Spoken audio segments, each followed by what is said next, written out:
Welcome to yet another edition of Share with RKB. Thank you for watching, sharing and liking. I don't take it for granted. Airanga bwembagamba tuguno omwezi nga gugwako ddala ogwa October. Yes, tuguwunze kati tuyingana ogwa November. Makati awo wetuli ebintu binyo bitwanagana nabyo endwadde nnyingi nnyo ddala. So olunaku olwaleero nina essanyu bategeeza negatiddwako omwami last time otwali ku sheeno yali strugglinga n'okubeera nga akkirizibwa mu mbeera gy'ayitamu ey'okubanga eddagala lituyita ery'ekinnansi oba eriva mu middo gyaffe eddagala like herbal so ba tukiyita herbal medicine lina amannya asatu herbal medicine eddagala oba ly'ekinnansi ate ne wabeerawo ne natural medicine katwali natural medicine noono okubanga asobola okujjanjaba endwadde ze tuyitanga diabetes aba sukaali ne cancer. Lwaki njagadde omukomyawo this time around olw'ensonga nti no bangi tukyalwanagana n'embeera eyo ate nga bangi bavuddeyo ne bagamba nti eddagala erya kinnansi oba natural medicine takola ku ndwadde ng'ezo. Njagala tukomewo twogere tube nga tukkaanya oba tunogaanya ensonga eyo bwe twakoma luli nga tannakkirizibwa naye kati okubanga ate kati akkiriziddwa okubanga naye ali mu abo abajjanjabi era bwe bali recognizinga mu Uganda abavaayo kubanga bajjanjaba endwadde zebbiri zenjogeddeko n'endala ezigwa mu kkowa eyo ye muntu avuddeyo okola nti nno ateekawo bridge eyo eddagala ezzungu n'eriri eryaffe lye bayita natural medicine nja kulyogera mu luzungu lwekisinga okusawundinga obulungi oba ngamba ery'ekinnansi ala muyinza okwoza ensaasi you understand me. So natural medicine okubanga tuli gape yebanga ebridgingiddwa bulungi ddala tinaye osobola ddala okutereera nowona bulungi ddala. So Dr. David Ssenfuka gwe naye olunaku olwaleero tule nga tuwayaamuko tunyumyamuko aye tutire okubanga tutegeera ki ekituufu ddala ky'osaanidde okukola singa obeera olumbiddwa omutemu oyo bannange wali kansa banesanyusa okulabako sewo nange nyabo nsanyuse nnyo okubeera naawe wano gy'obulidde gyembulidde nga ndi ku mirimu mitongole. I know. Kakati abatulaba nabekoma okubeera omukutu n'omwanjuzi wa gwono kubanga yali mu covid wakati mu covid so emyaka giyiseewo era abantu abagenyi nafuna bangi bagamba nti baalaba interview eyo bajagala nnyo nsooka kubeetondera nti ekirungi kyonna baali badde basuubira nga kiddiringana kati olw'okulwawo ezibu badde ku nze nga tandaba naye kati ndi wano ngenda kutoota buliro. Dr. David Ssenfuka twakomanga okyali mu kunyoolagana bikabica naye nawulira amawulire ag'essanyu agagambye nti bakkiriza like kati now you're recognized as Dr. David Ssenfuka ekyampadde essanyu obuwanguzi obutuuseeko oti kati obulanguzi abatulaba ka interview ke nasooka okubeerako kaali mbuuzibwa nga waliwo ekigambibwa nti nno waliwo abantu abagamba bakozeseza ku madagala aga natural medicine genanoonyerezaako nga gamu gayamba ku kansa mala ku sukaali ne ku pressure kati naye wakati awo waali nga ekintu kyonna nga kyakavaayo ate nga kiringa ekiraga nti kiviirayo mu kubeera ne success abantu abamu kibakangamu katono kati waaliwo okuba nti nno waliwo kusikamu omugwawo katonotono ne beekikwatako kubanga ebiseera ebyo twakola interview nali nakavana mu kooti ngamba kulwanaganayo ne gavumenti nali njiwaabira ki twali tugamba nti nno twavumbula eddagala eriwonya sukaali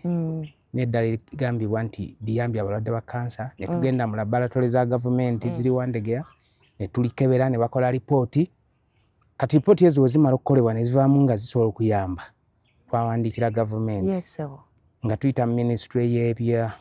science and technology ne innovation ekiseera bwe yali ekulemberwa Dr. Elioda Tumwesigye kati ekulemberwa Dr. Monica Musenera kati nga tugenda mu kkooti nga tugamba bano tebaatuddamu kakati mubutatuddamu kiba kyonoona research ono gwe tukoze kati aba gavumenti ne basaba tuve mu kkooti tukole court settlement kibatira mukanyiza outside court kati abo wankyaliza kati ebyo byamala okuvaawo nze nagenda mu maaso n'okusinkana abamu ku balwadde mu research kubanga omuntu omukozi wa research weetaaga ebintu bisatu weetaaga eddagala lyoga nti lyonoonyerezaako abalwadde n'osinkana eddagala abalwadde ne public opinion kubanga eddagala ligenda mu public kati nekiba nti nno okunyoolagana okwo okwaliwo ndoza kati gwe kwogamba nti kwavuddewo kutya pulezidenti atuuka okugamba nti nno gende mu maaso kati abatulaba ebintu byeyongera okugenda mu maaso awo nga tulwanagana naye tekyatukanganga nnyo lwaki tekyatukanga abalwadde be bali ekyokulwanyisa ekisooka nti omulwadde buli lwalikozesa ku ddagala limuyambye eryo lyejje gwanoonyereza lyolina okuba nalyo likuyambe kakati oluvannyuma pulezidenti abiyingiramu atya pulezidenti alina abantu b'amanyi abamu nga yabayamba nako okubasasulira treatment zaabwe mu kansa kati oluvannyuma abamu kubanga we nali nsinkanye pulezidenti yagamba nti omuntu gwe twasinga ennyo okwogerako yali mulwadde wa leukemia kansa w'omusaayi w'omusaayi abasawo bamutya nnyo bagamba nti kansa wa bulabe bwe nabuuza lwaki bamutya bagamba nti oyinza okulwagana ne kansa nga wapeere namala nakutta n'okutta n'olwanagana n'omulala ng'aba wa kibumba wa mukyenda kati kansa ekisinga okutiisa okutiibwa mu kansa ye kansa engeri gya spreadingamu kakati okuspreadinga kiba kitegeeza nti ava we yatandikira n'atandika okulumba ebitundu ebirala region ebiriranyeewo kati abasawo bo baba balowooza mu ntegera yaabwe ate nayo nga ntuufu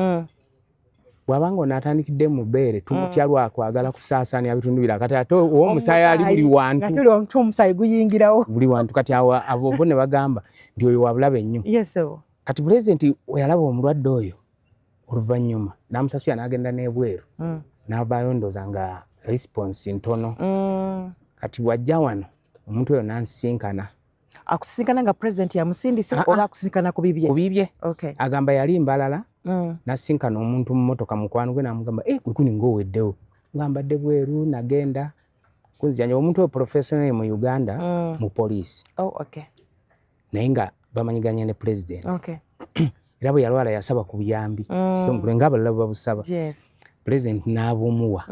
kati bwagenda n'akomawo nga tateredde kati omuntu omu abambala n'amulagirira n'amugamba nti genda bwoti ne bwoti ne bwoti tokola kirala yamugamba lwaki ofaananye bwoti nti nwanagana ne kansa wa leukemia mbadde na bweru eyo mazeeyo emyezi 16 namugamba agenda onoonye omuntu bwati na bwati kati fe abakkiriza mu Kristo tugamba nti Katonda n'ayamba n'alispondinga eddagala olwalinywako kati pulezidenti n'akizuula nti omuntu oyo yawona ndoza baali ba interactinga n'omukulembeze namugamba nawona mu kifo bwekiti ne bwekiti kati pulezidenti awo yava okunoonya era mu kunoonya nange nasooka ne ntyamu kubanga esimu okuva mu State House eyo nga olina kubeera nsinzidde wano mu State House osooka n'otyamu naye nga eddoboozi olitegedde nti lyo namba emu namba emu si yali ku ssimu yatuma bano bakontrola b'amasimu be bankubire ate bankubira ne baŋŋamba neetaaga mu State House pulezidenti aneetaaga era ne baŋŋamba ŋŋende nkebeze covid bannona ne bantwala okukebeza covid bonnamala okukebeza covid ne bantwala naye nga mu bwongo obwo ki ekirimu ne bagambako bakama bange mundeke nange ntekeko ku kooti ngende omulamu wange naye nga tokiddeko ga bituseera kakati pulezidenti ogamba nti bakuyita mu pulezidenti oli yaŋŋamba nino pulezidenti yakwetaaga naye tetumanyi kyakugamba naye akwetaaga ayagala kusinkana okinako obuzibu nga sikinako obuzibu nti kale woba osinkana omukulembeze okebeza covid era waliwo ebifo bamukeberera ffe tugenda okutwalayo ne bannona ne bantwalayo ne mukebeza mpozi nange ne mbegayo mukama bange mbadde nsaba nali mu katisaati ngende ntekeko ekooti yaki munange oba otyamu gy'olaga ogumiddemu akati we natuukayo pulezidenti ne bantuuka okuteeka wantu gwe mundu waagwe asobola okutuukayo tuka okunteeka ewantu nywa ku kacaayi oba kulya kamere nga baga nti omukulembeze bali mumutegeeza nti otuuse oluvannyuma ne bansitula mu mazima amantuufu okulimba kugira naye era otyatyamu kyenkugamba kubanga oba ositwagolinga n'obwongo okusenguka byogenda omugamba tobimanyi tomanyi lwaki akuyise tomanyi na lwaki akuyise kakati oluvannyuma kulu ne musanga gwe mundi gwange mu bulamu bwange gwasooka omusisinkana one on one waliwo abantwalayo ne batuulako awo emmere eyo yagenda kacyayi kagenda nali nkanywanga nkankanamu katono nali nkankanamu kakati naye we namala okutuukawo ndoza pulezidenti akimanyi nti abantu nga tugenza omusisinkana ogusooka tusitwagolingamu firi nanganoga ne masiki gijjeeko nenjijjako kati era be nali nabo mu kusooka baŋŋamba nti oluvannyuma lwa conversation nze ne pulezidenti mu dakiika nga 7 bagenda okulaba ndooza ng'ennyonyi ng'ezituuka weetagalamu bagenda okulaba ndooza ng'eteredde nga byenjogera bitandise okukwatagana emboozi negwa amakerenda neewuunyamu ebintu bibiri bye neewuunya yansaba naga nno yawuliddeko yakitegerako nti nkola kunoonyereza ku byamadagala ayagala mpola mpola mutegeeze nabitandika ddi bikolera wa biki byensanze balwadde ki benyinza okugamba nno nkozeeko soka nange ne mutegeeza pulezidenti amateeka gamu Uganda tegakkiriza balwadde okuboogera ne mugamba okujjako ggwe ng'ofunye consent gye bali oba nze ne ngifuna ne mugamba naye waliwo abampa consent ne mugamba nti abampa mulimu gundi ne banzikiriza nkozesa amannya gaabwe naga gundi gwomenye mumanyi gundi gwomenye mumanyi gundi gwomenye mumanyi kati oli nze gwe nayamba ate nze nali kubanga etuuka malwayo tuyamba abantu tetumanyi oba bagagga oba baavu tetumanyi babitiibwa oba si babitiibwa oba omulabi wa bulijjo kakati oyo pulezidenti ate alina akukwata ne pulezidenti we yandeetera ku pulezidenti okummanya ennyo nze saamumenya kuba nali nsuubira ntalimu abo abamanyifu kati oluvannyuma nangane nga nafunako information nti waliwo omuntu gwe bayita Gondi omumanyi nga Gondi mumanyi yajjako ewuweeyo nti yajjako ewuweeyo nti essimu zo zirina ne muga essimu ze nzirina omuntu oyo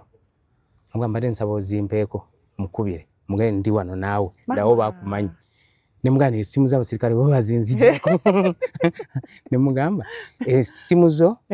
zange abasirikale bazindesize nagamba nagita omusirikale we najja genda ozireete mu Luswayiri azira nenjamu nenjimusomera alina akasimu ke pulezidenti katambula nako batugamba kabapeesa bwe kati very interesting akalinga ako ku mmeeza kaddugavu era wagenda okulaba nga bakasitudde bakateeka awo nagita omusajja namugamba akasimu kange nagira namugamba kuba essimu eyo namugamba ndi wano omuntu bamuyita Gundi omumanyi nti ssebo oyo dokita wange nti kakati oli otya obulwadde wawona namugamba nsaba ojja ne fayiro yo wano enkya nange mpita abasawo bange bagikebere era naleka bakoze arrangement enkya omuntu oyo yaddayo n'atwala fayiro ye yonna ne bwe yatandika eddagala lyange obulwadde bwali kubanga nange mbakebera we waali engeri gye wadropingamu engeri abasawo ate ekirungi amalwaliro agadikereyange abalwadde kwanze siina byuma tegaba gange so kwegamba oyinza okugamba nti owasenvuka akinamu omukono tegaba gange gaba amalwaliro malala wano bagenda mu labs ez'enjawulo kola kati pulezidenti n'asanyuka nnyo neyeebaza naga ebintu byonna budde nensanyuka nnyo nga waliwo n'Abamerika be yaŋŋamba nabo baali babimugambyeko Abamerika bakolako nabo kakati Amerika saabakolako naye waliwo wano egurupu y'abantu bawandiikira Biden eyo mu White House President Biden bamuwandikira aye ebbaluwa n'agifuna nga bamubuulira Biden yafiirwa omwana we n'afa kansa wa brain cancer Biden Junior omwana we yafa nga Biden mumyuka wa Obama mu ekyo kyengezaako okulaga kiki ssente zaaliwo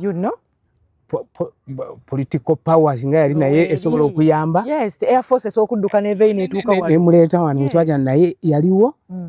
n'obukugu bw'Abamerika nga bw'obumanyi bwonna bwaliwo ku meeza kati tubuuza kansa yayitawa okutta omwana oyo kakati Obama batya nnyo omwana oyo ng'afudde ne bateekawo ekintu mu Amerika bakiyita moonsuit Omumerika wayogera moonsuit aba ategeeza erinnya lye baawa project campaign eya gavumenti ya Amerika okwongera okuwaayo ssente n'obuyambi bwonna bwetaagisa banoonyeze ensi eno eddagala lya kansa so yali commitment y'amaanyi kakati kati ate mu biseera bino Obama ajja ali obwa president bali wa president agamba ayagala kulaba nti mu kisanja kyazuula eddagala lya kansa ne sukaali kati mu kiti ekyo wano waliwo ba elders abamwandikira ebbaluwa ba elders abamwandikira ebbaluwa kubanga ebbaluwa teyali nnyo ya kyama naye kwaliko omulamuzi eyawumula Justice Wakowambuzi kwaliko Justice John Bosco Katusi kati retired mulamuzi wa High Court kwaliko Wekitiibwa Semogere Mulwanyamuli kwaliko Professor Dumba Sentamu kwaliko Professor Lubobi n'abalala abantu balinga 9 oba 10 mpulira kati baandika ebbaluwa neetuukayo mu Amerika nga bamugamba nti nno tumanyi commitment yo eri okunoonya eddagala lya kansa naye naffe kati tuli mu retirement naye tulina omuntu wano mu Uganda otusubira nti ayinza okuba useful mu kampeyini ye y'okunoonya eddagala ne bawaayo erinnya lyabwe bakuwaayo nga bakumanyi oba waliwo bakozeeko kakati abamu ku bo nakola ku bantu baabwe abantu abo kale baninako akakwate kakati ebbaluwa eyo bwegendayo nayo yayongera okuleetamu Abamerika kubanga oluvannyuma ate White House y'omu Amerika yasindikako n'abantu ofiisa baayo 3 banoonyereze kati mu kiti ekyo ebyo na president yali yeetaaga okubimanya Amerika bano abamumanyi abamanya ntya n'abeera so impress yasanyuka nnyo n'agamba obuwagizi support obuwagizi bwange bwonna bw'onooyagala ng'omuntu nga gavumenti yange ngenda kubukuwa era genda okole budget biki ebikutawaanya eyo teyali blanka check tewaloopayo bali abali bakutawaanya kakati obudde nagamba president nakomamuga nti naye bibaddemu ebizibu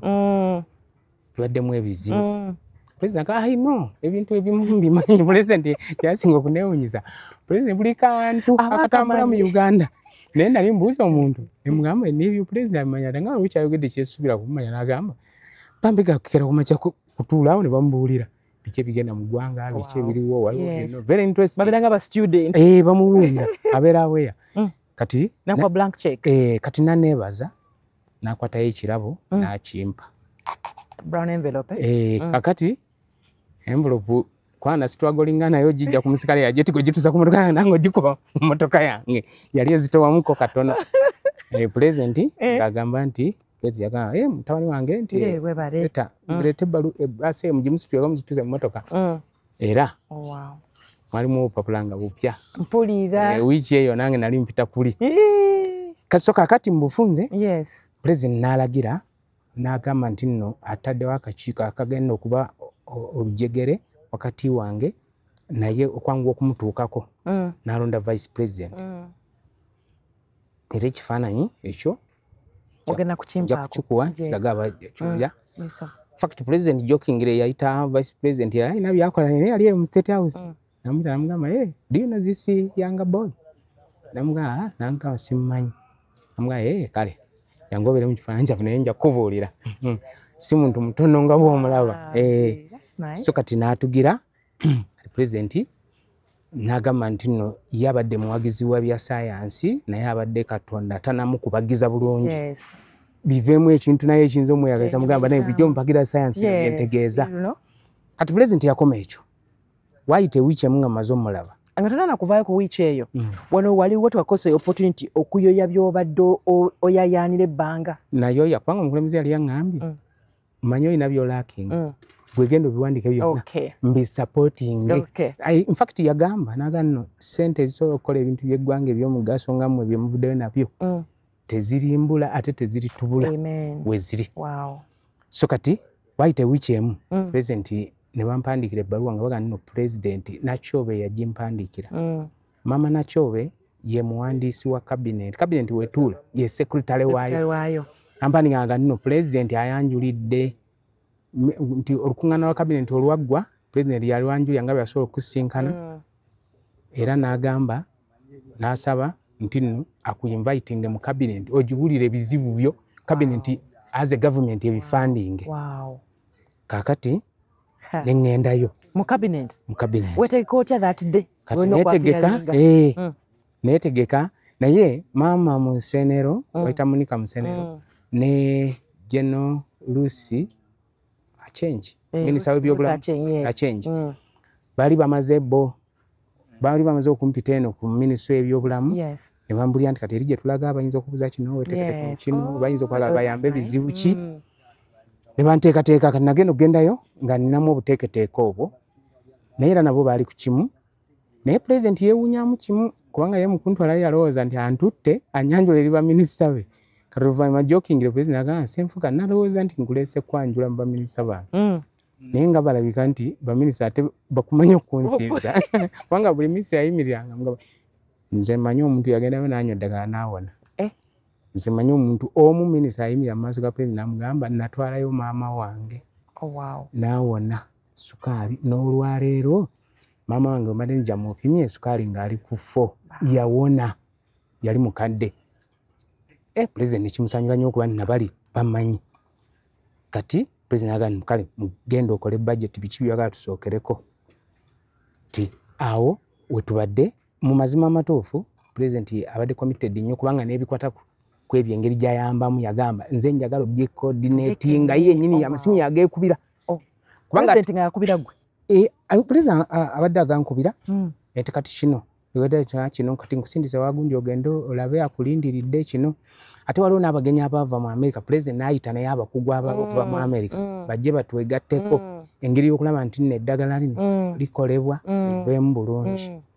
kakati pulezidenti abagenyi bwe baatuuka kuno bajja era nja kubalaga ekifaananyi pulezidenti yonona gye baalaga gye bagenda bakyala gye baagala okumanya pulezidenti yeekubirangayo amasimu yali committed nnyo so kati ku saa zino ekiriwo bannayuganda tewali kirala kiriwo wabula Uganda as a government official yayita abakugu mu America balabe bakwatagana bate ba developing eddagala lituuke ku buli muntu mu nsi yonna kati pulezidenti yalina kyagamba ng'agamba nti abadde asaba n'abo Abamerica yakibagamba mu development y'eddagala lino kisigale nti nno eddagala lino lisigala liri nakyo kyembadde ngenda okugamba nti likyuke mu liyiza okukyukamu akatono nnyo naye pulezidenti kyafa nti percentage esigale ngeri esinga obuwanvu nga liri nakyo nakyo abatulaba bategeeza ki nakyo bategeeza nti eddagala eritajjuddemu nnyo chemicals preservatives nga nnyingi kakati kubanga eddagala lya kansa eririwo kaliba erya sukaali baga nti bw'olimirya ebbanga eddene lireeta obuzibu ku mubiri gwo kati erya kansa bagamba erya kansa buli omu akimanyi olulimira enviiri ne zimanyukako enjala ne zibukamu kati pulezidenti abaga nti tukyewala tutya okuba nti no kubanga pulezidenti yali alina evidence ng'aga nno bwe nsinkanye okubakozesa eddagala eryo mbasanze nga baasigala nnomo banyirira pulezidenti ekyo kye yasinga ennyo okubeerako tetusobola kusigala nga tulifuna nga bwe liri faanana Uganda then abagenda ku export nga lyo ne likyukamu oba kiba kyetaagisa obukugu bungi nnyo mu mbeera eyo kati liba lyetaagisa obukugu bungi nnyo naye nga mu bufunze eddagala lyonna olwokuba gwenda diteeka liwangaala emyaka 2-3 libaamu akateekebwamu naye kati pulezidenti ye yali agamba akateekebwamu kabe nga kalireka nga percentage ennene liri natural kibakkiriziganyako kati ekyo kyekiriwo ate emabegakaawo wali era emulanga gwali osinga okukubira pulezidenti nti akuyambeko kubanga abalwadde olina bangi naye like amaanyi manpower kakati era kyekyo kubanga manpower kyali kitegeeza nti oyinza okufuna olunaku abalwadde 2 ng'ate ggwe eddagala osobola kuwaaka 3 kati pulezidenti nakyo yakyanukula era mu kukyanukula n'alagira mpeebwa ettaka Nammanve era nalyo ne limpeebwa ettaka eryo Nammanve eryali agalagira okumpeebwa yalagira minisita wa investment bamuyita mukyala Anite ani Evelyn Anite era n'alagira ab'ofiisa be mu Uganda Investment Authority balimpe kati pulezidenti yali agamba nti bano abalwadde bannayuganda abatuliko abantu banno bawulirako nti ze mukasobola okuyamba tibeetegefu kubivaamu tutandika tutya pulezidenti yagamba ezo ssente we ziri z'amangu bakolebweyo eddagala bagira bafuna kati awe Nammanve awo waakuwadde kulimirawo ddagala oba kuzimbawo zimbawo factory kati ate pulezidenti n'akola n'ekirala n'agamba nti nno kubanga namubuulira obukulu bw'okubeera n'eddwaliro omuntu ng'okola research kati president nakyo assignment eyo yaweebwa maama gundi maama General Nalweyiso okay eyo naye ali mukukolako we wasobola okuteekebwa eddwaliro mu bufunze president aconnecting ebyawano ate aconnecting n'ebyebweru kakati mu nnaku zino president asuubira abagenyi abagenda okuva mu America era oda weeri nti we banaatuuka balina okumusanga gy'alibeera kubanga tijjukira ali mu kwetoola eggwanga lwa campaign bamusange gy'abeera gye bagenda okusayininga gavumenti nabali bali nabo batandike okwasaganya wamu bali tubeetaagako kyabebweru abebweru tubeetaagako oba okubeera ne capacity emala okusukuma product eno okugiteeka ennyingi ennyo okutuna eggwanga lyaffe kati abo kye tubeetaagako naye kakati banaatandika okuyingira mu nsonyiwa oluusi sometimes tubeera selfish tebaatuggyeko ekintu kyaffe kubanga oluusi bamanyi okuyingiramu ate oluusi bamanyi okwezza wabeerawo endagaano eziraga bwe baba beza kukomawa ne gavumenti ya Uganda ejja kubeera mu kukomawa kati nze nja kubeera mu mugongo gwa gavumenti ya Uganda amiina kubanga nti bali fiirinze more comfortable nga bakolagana na gavumenti kati nze ne gavumenti tubeene twafominzewo dda katiimu kaffe batusanga sekyo bwe kitabo kiri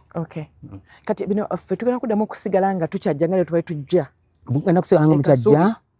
era ekyo pulezidenti akiriko mugenda kusigala mukyajja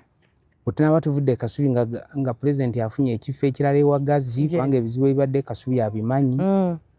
era abantu wajja kubategeezebwa naye kati kusaawa zino tukyaliyo Kasubi era tukola kinawadda nga tuyamba ku balwadde tukolako research kubanga omulwadde yennyini wajja gye tuli aba awonera mu research kubanga oba onoonyeza omubiri gw'ono lwaki gulisiponize mangu ddagala okusinga ogw'ono ono abadde alina bizibu ki ono akoze eki ono abadde alina kansa kika ki abadde awonedde ebbanga ki ebyo byonna bibeeramu mu fayiro ye kwe kunoonyereza otugamba nno oba onoonyeza ku mibiri gy'abantu kati information ezo zonna zijja kuwandiisibwa bulungi ziteekebwe twakalikodi y'eddagala gyerigenze liyita kituufu kubanga abantu abasinga bagamba naddala natural medicine tabeerako na bipimo kati n'ekyo nakyo kya bulimba ebipimo ebiri kubanga nze nasooka okolagana n'aba gavumenti balisaaki aba gavumenti tebasooka ate saabibasaba nali ngenze kunoonyayo ekintu kyane era nga nno sinsi oyagala kino kigenda kuyamba tukuwadde n'ebipimo nali noonyayo ki nali nti eddagala lino bw'olikozesa lirina obulabe ku mubiri gw'omuntu ne bakizuula nga teriyina naye ne baga nno naye eddagala neriba teriyina lisobola okufuuka ery'obulabe bw'okozesa eringi ennyo oba ate n'okozesa ndadoozi kitegeeza nti oli mu kubala nti onywa ddagala naye ng'onywa ebipimo bitono ebitasobola kuleeta nkyukakyuka mu mubiri gwo bo be baŋŋamba katukuwa ebipimo ne babimba kati ekyo kiri ku bbali nze mbuulira abantu nti eddagala nalaba nga jjajja wange yalikozesa naye yalina ebipimo yapimanga atya kakati ye ebipimo bye yabipanga bw'ati yabeeranga ayina ye yageresanga ku giraasi nywako egiraasi emu ku makya nywako egiraasi emu kawungeezi nywako egiraasi emu oba kwegamba bw'olaba abantu bafumba nakati ku mmere kubanga sirowooza ye afumba nakati n'agamba kamale kupima bipimo ki bye mba nfumba baali tugambye tufumbe kilo 3 eza nakati oba tuwandisuse 4 naye lwaki omuntu afumba nakati atumya naga mu famire alinamu abantu 8 n'akozesa amaaso naga nno ono nakati gwe ngenda okozesa kati ekyokubiri omubiri gwo gwennyini ennyonta ne wewe kuluma ekya tosobola kunywa akadomola ka mubisi kituufu tuuka ekiseera omubiri gwe ne gugamba ennyonta yadde tuli bubi weebale amazzi ogawadde omubiri naye kati lekeraawo bw'okikako oyinza n'ogasesema kati yo naye waliyo ebipimo bye tusanga omubiri tegukkiriza kuyitawo nnyo kati bano abakikola mu ddagala nti temuliimu bipimo baba bagamba bwe bati nti kubanga nze aba National Drug Authority tebajjako ewange ne baŋŋamba tetukukkiriza kugulawo branch naye bw'osigala wano waliwo etteeka muyinza okukolera baliyitaani community level nti be bantu abo booliraanye bamanyi nti mwami gundi awo alina ku ddagala ery'omutwe bw'ogenda n'akuyengerako n'onywa owona. Otereera. Kati bo bakitwala nti gwaliyenga omanyi n'ebipimo. Naye ate tojja kugulawo bulanki wala gy'onoolitwala embaale. Olirya ebipimo abimanyi. Tabitegeera. Kati awo lyetaaga nga limaze okudevelopinga ebipimo ne biba nga biwandiiseeko. Kati wano community ebipimo tuba tubimanyi kyensonga lwaki abantu abajja ewange siwulirangawo banywedde eddagala emyaka gigenda mu 10 siwuliranga bagamba nti nanywedde overdose n'enfa. Ate agamba atya nga afudde. Ane twalibadde tumanya nti omanye ekyamusse nti overdose tekiriiwo. So abakireeta abakyogera tebakyogera mu mutima mulungi. Nze mpakanya nti teri muntu aba yeetaaga kuyambako kubuulira doozi abagimanyi. Naye kino kigenda nerigenda mu bayita drug development. Eddoozi olwo eba ewandiikirwa ensi yonna ne bagano yenkana bw'ati amire bw'ati olubuto limire bw'oti. Ebinoonyezebwa naye kati bino abakyogera balimuko okujereegerera. Anti lwokuba nti ddagala gganda gyabikoola. Ebintu bingi ebitaliiko bipimo kubanga kati bw'onoogaba nno eteriko bipimo nja kubuuza abanywa omwenge banywa bipimo kibabalagira ki? Oli anywa ebipimo bibeera bibiri. Ensawo yo weekoma wokoma kyekipimo kyo oba oli otamidde nokansigalamu aganaavuga emmotoka kuno kanguleke kagende. Abala bagamba nti batuka okwebaka gye bakoze gye bagunywedde. Naye kati mu ddagala tugamba tetujja kugenda eyo naye bamanye nti toyinza kugamba gwe abantu abasukka mu 4 bali ewantu wagabiwe eddagala eryo nti bonna bazibi b'amaaso betaaga kuyamba nti bamanyi ebipimo n'abantu bonna bali abasomi bonna boyogeddeko. Abakyogera bakyogeranga kwogera undermine eddagala lino lyetukola balyagengeri talina mugaso. Naye era nze nagamba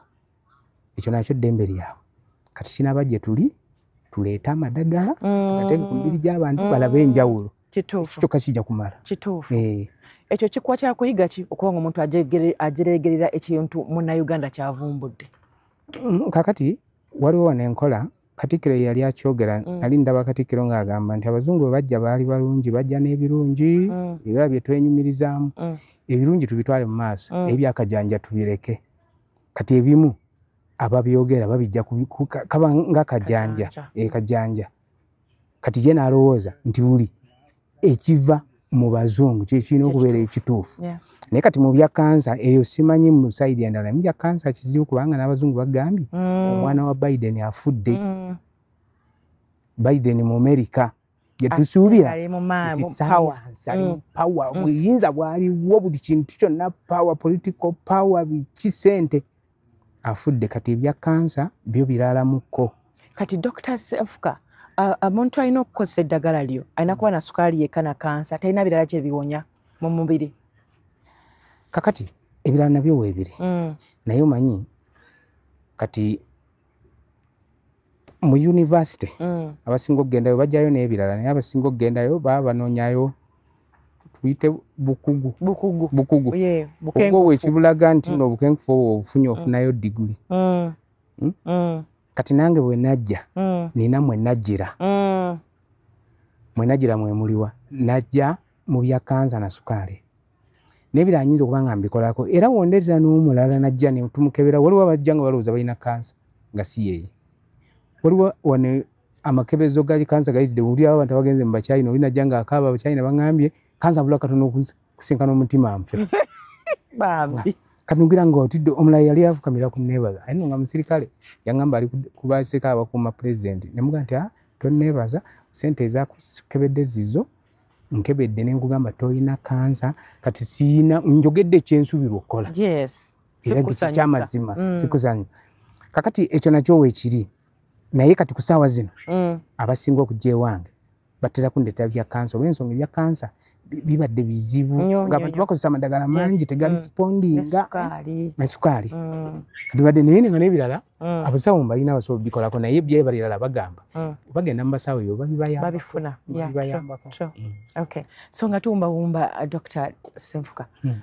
omuntu aba akwetaaze asobola kufuna atya oba kakati munaye kati gavumenti yekufuna yokka watutadde? Nedda abakungu ba gavumenti era kyenagamba pulezidenti ne mugamba nti abantu abo bembeera nabo eyo bajja nga banoonya saba basigale nga bansobola okusinkana era pulezidenti akikkiriza. Kakati omuntu okufuna Senfuka mu bintu mbiti nga 3 waliwo okunoonya ssenfuka ng'obadde tomumanyi ne bamukulagiridde oba wawulira nti woyogerako naye ayinza okusootingako ebizibu byo. Ndi Kasubi ku Masiro, otuuka ku Masiro wennyini ku main gate opposite waliwo abakazi abatundawo omwenge. Abakazi abo babuuza nti mbuuze ssenfuka wajjanjabira bakulaga kiriniki yange wendi oba nokkirira awo waliwo akatawuni ke bayita ku Munaku waliwo kiriniki bagiyita Kimera Clinic. Bw'otuuka ku Kimera Clinic wenkolere manju awo. Kituufu. Kakati abalala koze ennaku zino baatugamba nti teri bizinesi etabaamu mpulizaganya. Yes, kituufu. Kakati essimu eri 7 0755 nya emirundi 3 349. Musawa tugiddemu. 0755 nya emirundi 3 349. Yes, sawa. Eri ku WhatsApp ne ku call, direct call. Ebisigadde eba bizinensi ya wakati w'omulwadde n'omusawo. Yes. Eba yakyamu. Kituufu kyakyamu. Ekyo. So,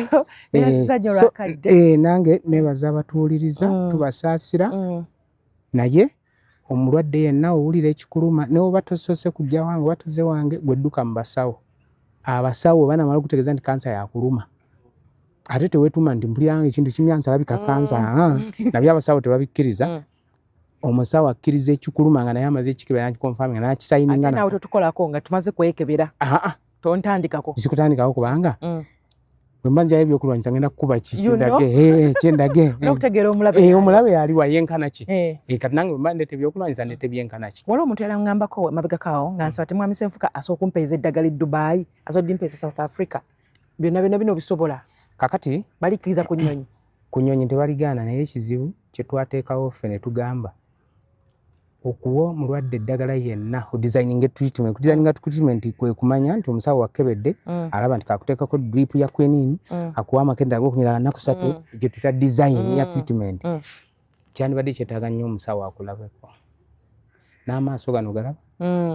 gasobola okutandika okumanya gano omulwadde gwenjogera naye ali desperate bwati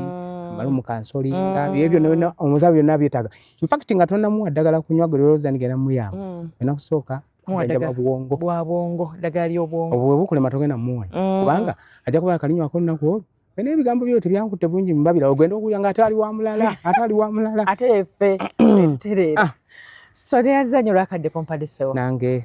tugende ku mirimu kakati nze ninze ate emboozi ey'olwokubiri okitegeera tukulinze nga bwenana bino bimaze okutereera aye tujje tulambule Namanve n'abantu bange balaga yonna gye tugenze because tutandise ekintu kino mpolampola era ndi ready. We are so happy. Bambi. Tweyanze naffe abantu twebaza nnyo n'essaala zammwe. Amiina. Era twongera okusabira byonna bitambule bulungi because tumanya bw'oba ofunye essaala ennungi naffe tubeera balamu. Amiina. Naddala abakyala bafudde nnyo kansa wa cervical. Bafudde nnyo kansa w'amabeere. So banansonyiwa abaami naye abakyala bankwatako nnyo. Kituufu. Nange kampoleza abaami banange kansa wa prostate abaami atutta. Atuzingizza. Amiina. So banange until next time njagala obangaza olunaku olungi atakumira mpeera abankuumire jjukira Mukama agamba nti essaala eteriko kikolwa ebeera nfu. So ng'osaba Mukama akuwa obulamu naye noonya obulamu nga weekebera ate ofune obujjanjabi obutuufu ddala ate osobole okutereera. Until next time, Ruth Kadibala Bwanika mubeere bulungi. Bye. Amiina.